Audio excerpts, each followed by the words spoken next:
From the beautiful Finger Lakes region of upstate New York, this is the Dental Lighthouse Podcast. We take questions from anyone in the dental profession and discuss what it takes to win not only in dentistry, but in life.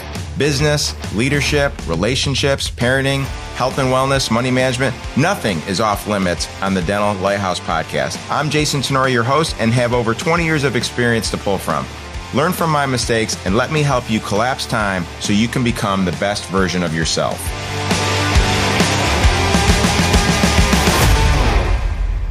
Yo! Welcome back, Dr. Jason here, Dental Lighthouse Podcast, and it's my normal musings, ramblings time of the week, Wednesday morning.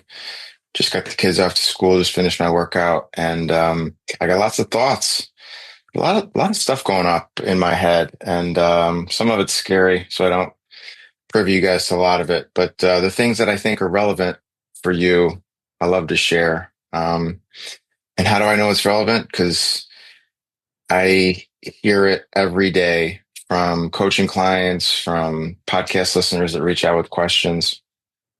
And this week, or I should say last week, I had coffee with I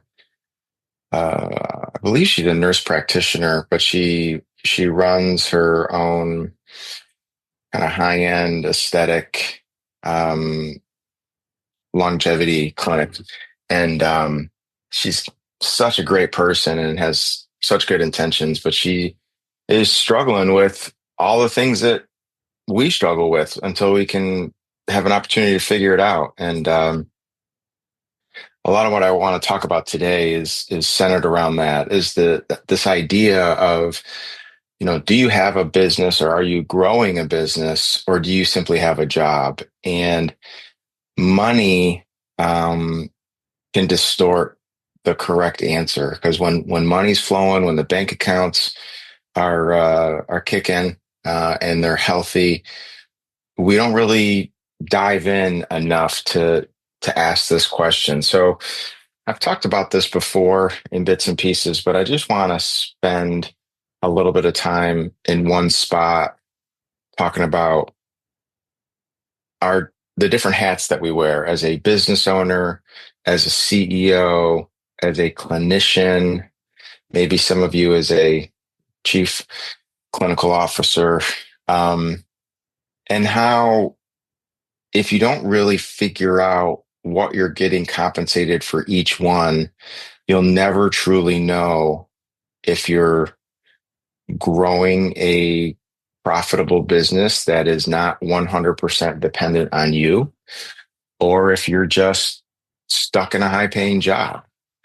So let's break this down. Now, before we do, a lot of the pushback that I get specifically from accountants is, yeah, Jason, this is all well and good in theory, but for tax purposes, I need to pay the owner a certain amount. I need to W-2 them a certain amount, blah, blah, blah. And I agree with that. And I'm not trying to tell you that you should change the compensation structure that you have within your organization, within your business. But what I am telling you to do is, once you get your P&L at the end of the month, it makes sense to open up a spreadsheet, a Google sheet, and do some homework independent of W-2s and payroll taxes and stuff like that. But to do some homework, sharpen your pencil, do a little bit of math, figure out where the money's going and if you're trending in the right direction or not. So let's break it down.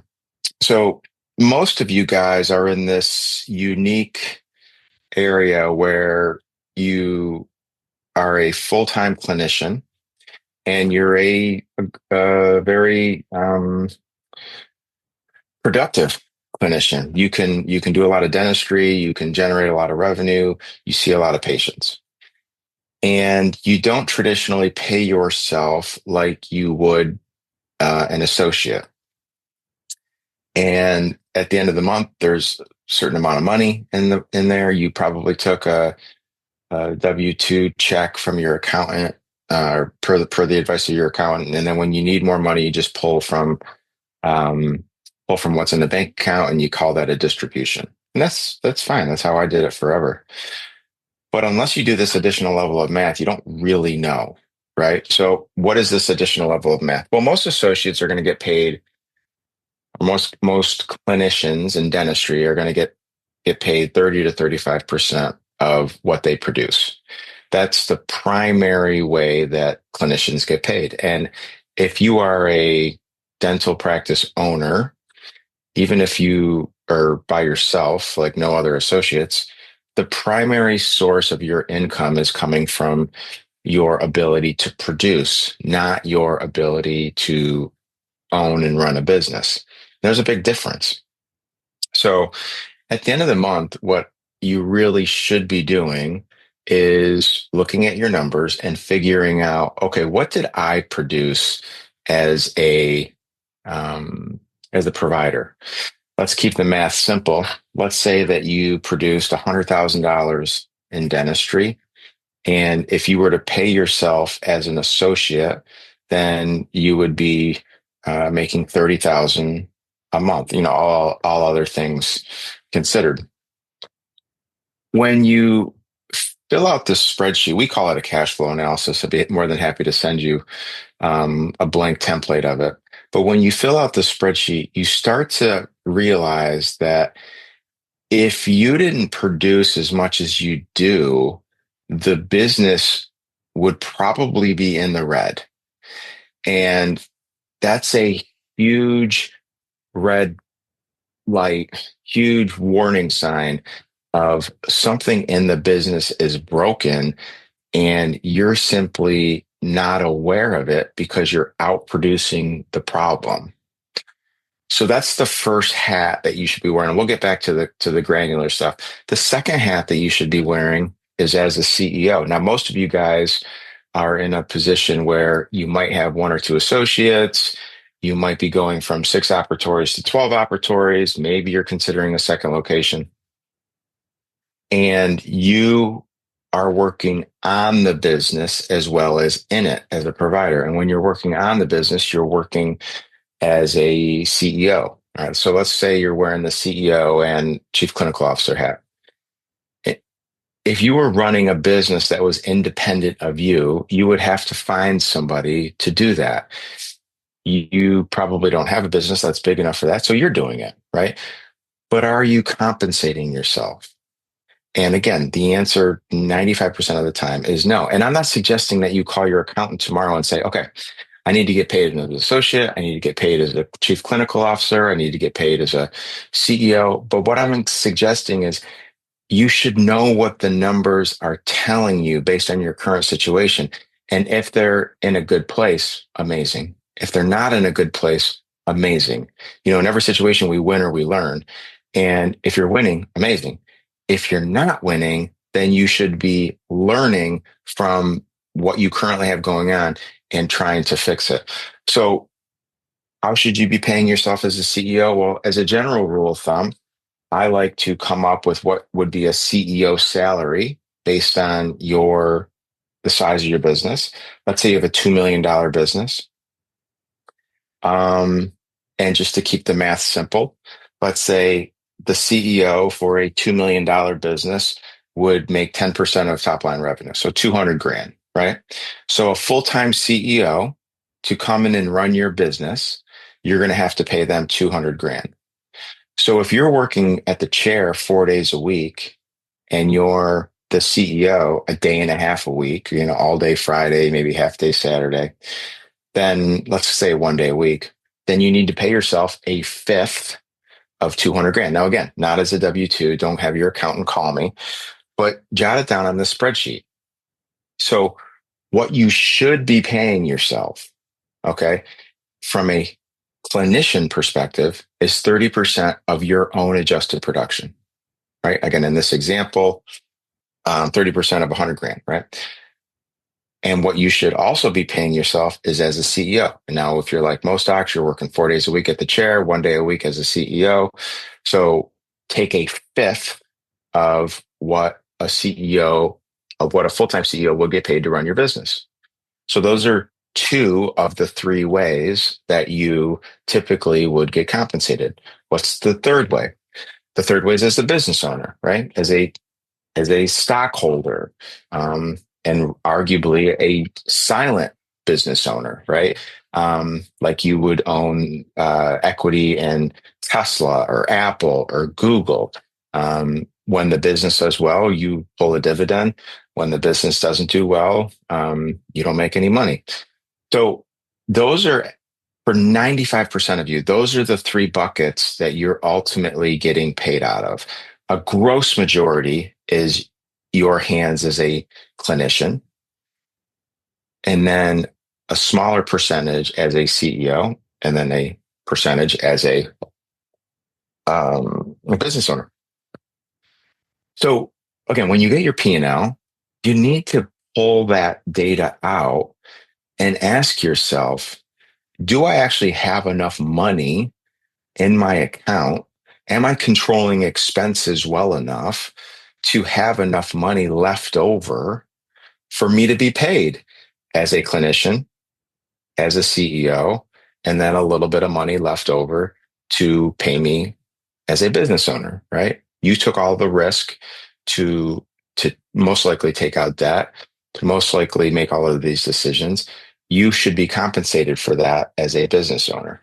And sometimes this is a hard conversation to have with people because they're like, well, I already make so much.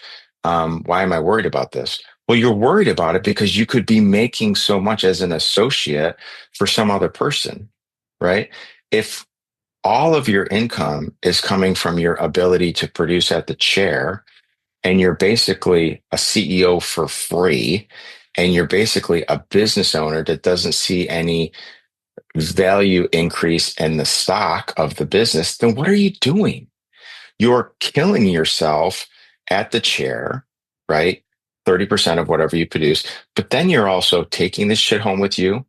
You're working on Fridays. You're fitting it in over the weekend.